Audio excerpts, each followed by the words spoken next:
Roadmap आहे। मी आपल्याला आठवण करून देतो, 2014 साली आम्ही एक संकल्पपत्र जारी केलं होतं आणि 2019च्या निवडणुकीला सामोरं जाताना त्या संकल्पपत्रातल्या कुठल्या गोष्टी आम्ही पूर्ण केल्या या संदर्भात एक रिपोर्ट कार्ड देखील दिलं होतं। त्यामुळे भारतीय जनता पार्टी करता किंवा महायुती करता संकल्पपत्र म्हणजे केवळ कागदाचं डॉक्युमेंट नाहीये, तर त्या दिशेने पूर्ण ताकदीने काम करण्याकरता एक अतिशय पवित्र अशा प्रकारचं हे डॉक्युमेंट आहे। आणि मला याची कल्पना आहे, आज 12 वाजता एक स्थगिती पत्र देखील जारी होणार आहे।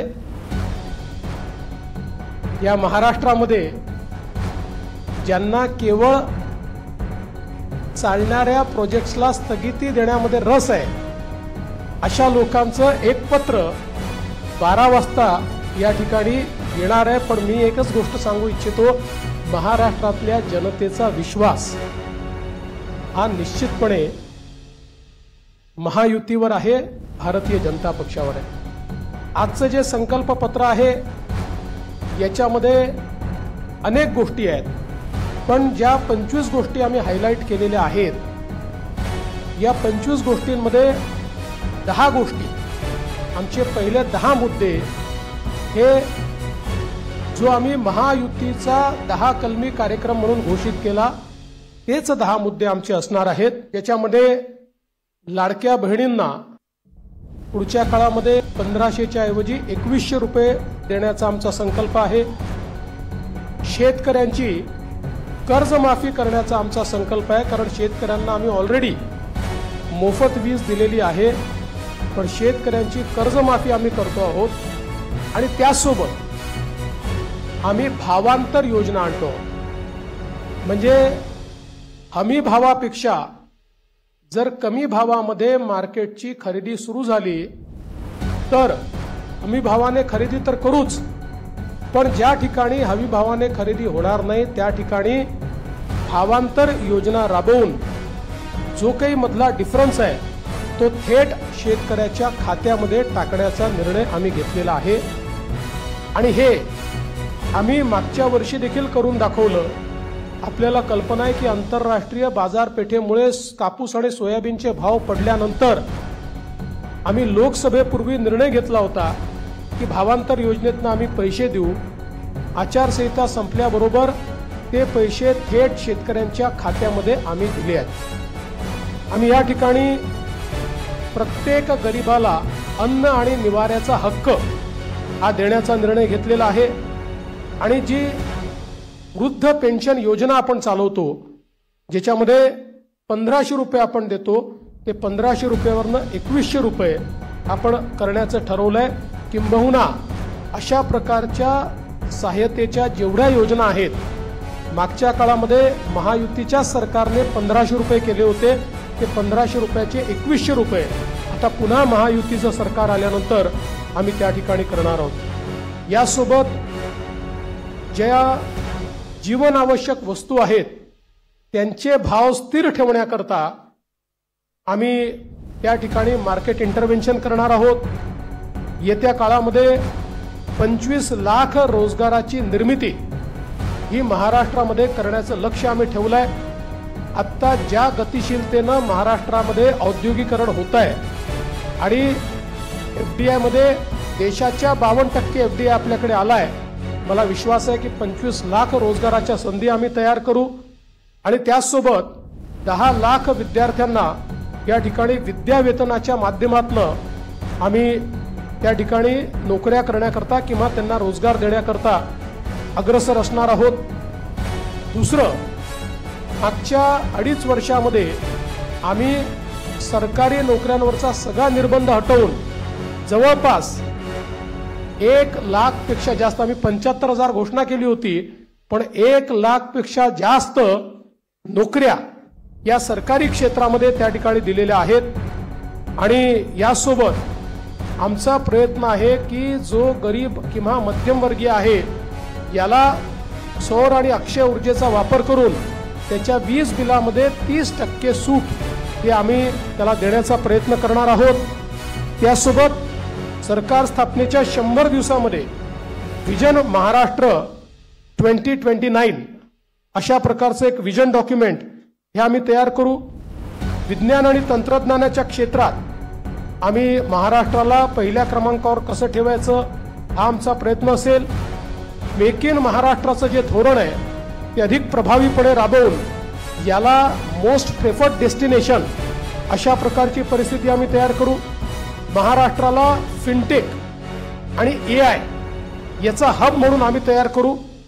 फिनटेक आणि AI मध्ये सर्वात जास्त पुढच्या काळामध्ये रोजगाराची निर्मिती होणार आहे आणि त्याचं सर्वात मोठं केंद्र हे महाराष्ट्र असेल। यासोबत एरोनॉटिकल आणि स्पेस या क्षेत्रामध्ये उत्पादनाच्या संधी आहेत, त्या संदर्भात आमचं सरकार काम करेल। आम्ही असं ठरवलंय की शेतकरी या ठिकाणी जे काही खत खरेदी करतात त्याच्यावर जो SGST आम्हाला मिळतो तो SGST आम्ही शेतकऱ्यांना परत करणार आहोत। त्यासोबत आम्ही शेतकऱ्यांकरता मोठ्या प्रमाणात जी मूल्य साखळी आहे ती मूल्य साखळी तयार करण्याचा आमचा प्रयत्न असणार आहे, जेणेकरून शेतमालाला त्या ठिकाणी मोठ्या प्रमाणात भाव मिळेल। 2027 पर्यंत आता महाराष्ट्रामध्ये 11 लाख लखपती निधी आम्ही तयार केलेले आहेत। 2027 पर्यंत 50 लाख लखपती निधी या महाराष्ट्रामध्ये तयार करण्याचा आमचा संकल्प आहे। अक्षय अन्न योजना ही गरिबांकरता सुरू करण्याचा आमचा संकल्प आहे आणि या ठिकाणी महारथी म्हणजे Maharashtra advance robotic and AI training hub initiative या नावानं मोठ्या प्रमाणात लॅब्स आम्ही तयार करणार आहोत, ज्यातनं या क्षेत्रातली ट्रेन मॅनपॉवर ही आपल्या कॉलेजेसमध्ये आणि शाळेमध्ये सुरू होईल आणि पुढच्या काळात ती पूर्णपणे तयार असेल। महाराष्ट्रामध्ये कौशल्य जनगणना आम्ही करणार आहोत, स्किल सेन्सस, आणि त्या स्किल सेन्ससच्या आधारावर वेगवेगळ्या सेक्टरमध्ये कुठे इंटरव्हेन्शन करण्याची गरज आहे आणि कशा प्रकारे त्या स्किलचा वापर करण्याची गरज आहे याचा प्रयत्न आम्ही करणार आहोत। यासोबत छत्रपती शिवाजी महाराज आकांक्षा केंद्र हे आम्ही तयार करणार आहोत, ज्याच्यामध्ये कोवर्किंग स्पेसेस असतील, इन्क्युबेशनच्या सुविधा असतील, ज्यातनं स्टार्टअप्समध्ये मोठ्या प्रमाणात विद्यार्थी असो किंवा स्टार्टअप करणारे जे नवीन नवतरुण असतील या सगळ्यांना एकत्रितपणे शेअर्ड पद्धतीनं सगळ्या प्रकारच्या प्लग अँड प्लेच्या सुविधा आम्ही देऊ। त्यांना इन्व्हेस्टमेंट न करता आपला व्यवसाय हा त्या ठिकाणी सुरू करता येईल। उद्योजकांना देखील नवीन उद्योजक तयार करण्याकरता 15 लाखापर्यंत बिनव्याजी कर्ज हे देण्याचा आमचा प्रयत्न आहे। आमचे जे विविध महामंडळ आम्ही तयार केलेले आहेत विविध घटकांकरता त्यांना हे बिनव्याजी कर्ज 15 लाखापर्यंत देण्याचा आमचा निर्णय। यासोबत OBC असतील, EBC असतील, EW असतील, NT असतील, VJNT असतील आणि अर्थातच SC आणि ST असतील, या सगळ्यांना शिक्षण शुल्क आणि परीक्षा शुल्काची प्रतिपूर्ती करायची हा निर्णय देखील या ठिकाणी आम्ही घेतलेला आहे। युवांमध्ये मोठ्या प्रमाणात फिटनेस असला पाहिजे या दृष्टीनं स्वामी विवेकानंद युवा आरोग्य आणि फिटनेस कार्ड आम्ही तयार करणार आहोत आणि युवांच्या फिटनेस करता एक मोठी मोहीम हातामध्ये घेऊन क्रीडा क्षेत्रामध्ये आणि फिटनेसच्या क्षेत्रामध्ये मोठ्या प्रमाणात संधी उपलब्ध करून देण्याचा आमचा प्रयत्न आहे। गडकिल्ल्यांच्या विकासाकरता प्राधिकरण हे तयार करण्याचा आमचा मानस आहे। मागच्या काळात काही गडकिल्ल्यांकरता आपण केला, पण सर्व गडकिल्ल्यांचं संवर्धन करणारं एक प्राधिकरण हे या ठिकाणी आम्ही तयार करणार आहोत आणि ज्येष्ठ नागरिकांना प्राधान्य देण्याच्या दृष्टीनं एक ज्येष्ठ नागरिकांसाठी विविध सेवा देणारं धोरण, आज आपल्याकडे आपण अनेक सेवा देतो, पण त्या सगळ्या ज्या सेवा आहेत या सेवांचं एक एकत्रित धोरण हे तयार करण्याचा आमचा प्रयत्न आहे। एकूणच जर आपण विचार केला तर प्रधानमंत्री महोदयांनी आपल्याला जो काही संदेश या ठिकाणी दिलाय की गरीब, शेतकरी, महिला आणि युवा हे जे 4 घटक आहेत जे विकसित भारत तयार करणार आहेत, या 4 घटकांना समोर ठेवून आणि त्यांच्यासोबत सिनियर सिटीजन्सला सोबत ठेवून सर्व जाती धर्माचे लोक हे या ठिकाणी आमच्या योजनांमुळे लाभान्वित होतील अशा प्रकारचं एक संकल्पपत्र तयार केलंय। जे मूळ आमचं डॉक्युमेंट आहे याच्यामध्ये सगळ्या क्षेत्रांचा रोडमॅप देखील आम्ही दिलेला आहे। त्या क्षेत्रांमध्ये काय होणार आहे हे देखील आम्ही सांगितलेलं आहे।